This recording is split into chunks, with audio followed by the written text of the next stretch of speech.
Hello everyone, पुन्हा एकदा स्वागत आहे तुमचं राजश्री ऑल इन वन चॅनलमध्ये। आज आपण आपल्या या रेसिपीमध्ये बनवणार आहोत अगदी चटपटीत चमचमीत अशा फ्राय मिरच्या। या मिरच्या चवीला खूपच छान लागतात। जेवताना तोंडी लावायला अशा प्रकारची मिरची जर तुम्ही खाल्ली तर एखादी चपाती तुम्ही नक्कीच जास्त खाल। आणि या प्रकारे मिरची बनवून तुम्ही 2 ते 3 दिवस अगदी आरामात खाऊ शकतात। कारण की मी 2 ते 3च दिवस म्हटले, कारण की या मिरच्या इतक्या स्वादिष्ट बनतात की 1-2 दिवसातच संपून जातात। आणि जे लोक मिरच्या फ्राय करत असताना खूपच टसका होत आहे असे बोलतात, तेच सर्वात अगोदर या मिरच्या संपवतात। चला तर मग ही मिरची कशी बनवायची हे आज आपण बघूया। सर्वात अगोदर आपल्याला या सर्व मिरच्या स्वच्छ अशा धुवून घ्यायच्या आहे आणि धुतल्यानंतर त्या पुसून घ्यायच्या आहे। हे बघा, इथे मी कवळ्या आणि बारीक अशा मिरच्या निवडून घेतलेल्या आहे। आता आपण त्या सुरीच्या साहाय्याने कट करूया। हे बघा, अगदी मधोमध आपल्याला या मिरच्यांना कट द्यायचा आहे आणि त्याचे 2 सेपरेट भाग होतील या पद्धतीने आपल्याला त्या कट करून घ्यायच्या आहेत। देठासह आपण या मिरच्या फ्राय करणार आहोत, त्यामुळे हा कट आपल्याला देठापर्यंतच करून घ्यायचा आहे। अशा प्रकारे सर्व मिरच्या मी या कट करून घेणार आहे। या कट केलेल्या मिरच्या आता आपण लोखंडी तव्यावर फ्राय करून घेणार आहोत। यासाठी हे बघा, इथे तवा गरम झालेला आहे। आता यावर आपण एक पळी तेल टाकून घेऊया आणि तेल गरम झाल्यानंतरच यामध्ये आपल्याला या मिरच्या फ्राय करून घ्यायच्या आहे। तेल गरम झालेले आहे। आता या मिरच्या आपण या तेलामध्ये टाकून घेऊया आणि सर्व साईडनी या मिरच्या या तेलामध्ये छान अशा फ्राय आपल्याला करून घ्यायच्या आहे।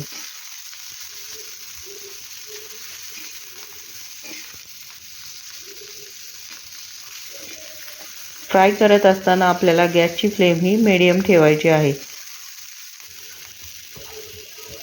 अगदी हलक्याशा आपल्याला फ्राय करून घ्यायच्या आहे आणि सतत आपल्याला त्या हलवत राहायच्या आहे, जेणेकरून त्याच्या सर्व बाजू या तेलामध्ये फ्राय झाल्या पाहिजे। यानंतर यावर आता आपण जिरे पावडर टाकून घेऊया। यामुळे मिरच्यांना खूप छान अशी टेस्ट येते। आता ही जिरे पावडर या मिरच्यांमध्ये आपण छान अशी मिक्स करून घेऊया आणि यानंतर यामध्ये आता मीठ टाकून घेऊया। मीठ हे आपल्याला थोडेसे जास्तच यामध्ये वापरायचे आहे। मिठामुळे मिरच्यांना खूप छान अशी टेस्ट येते आणि त्या जास्त दिवस ह्या टिकतात।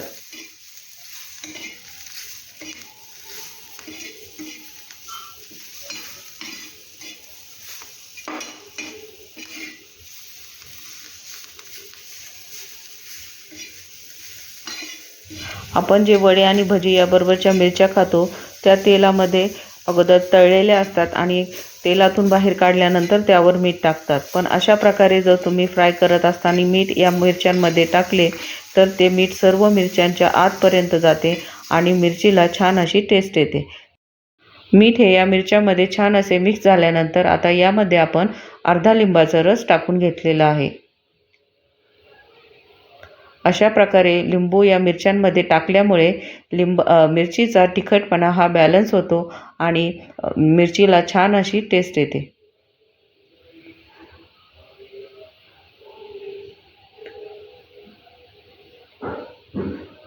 अगदी 1 ते 2 सेकंदच आपण आता या फ्राय करून घेणार आहोत आणि इथे आता आपल्या या चटपटीत चमचमीत अशा या मिरच्या तयार झालेल्या आहे।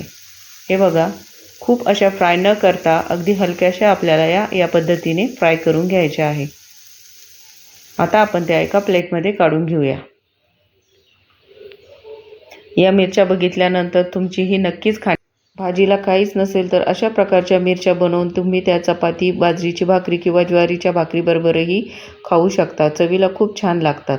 तुम्हाला जर माझी ही रेसिपी आवडली असेल तर चॅनलला लाईक, शेअर आणि सबस्क्राईब करायला विसरू नका। आणि माझी ही रेसिपी तुम्ही सर्वांनी अगदी संपूर्ण बघितल्याबद्दल तुम्हा सर्वांचे मनापासून धन्यवाद। पुन्हा भेटूया अशाच एका नवीन चटपटीत चमचमीत रेसिपीमध्ये। तोपर्यंत मस्त खा आणि स्वस्त रहा।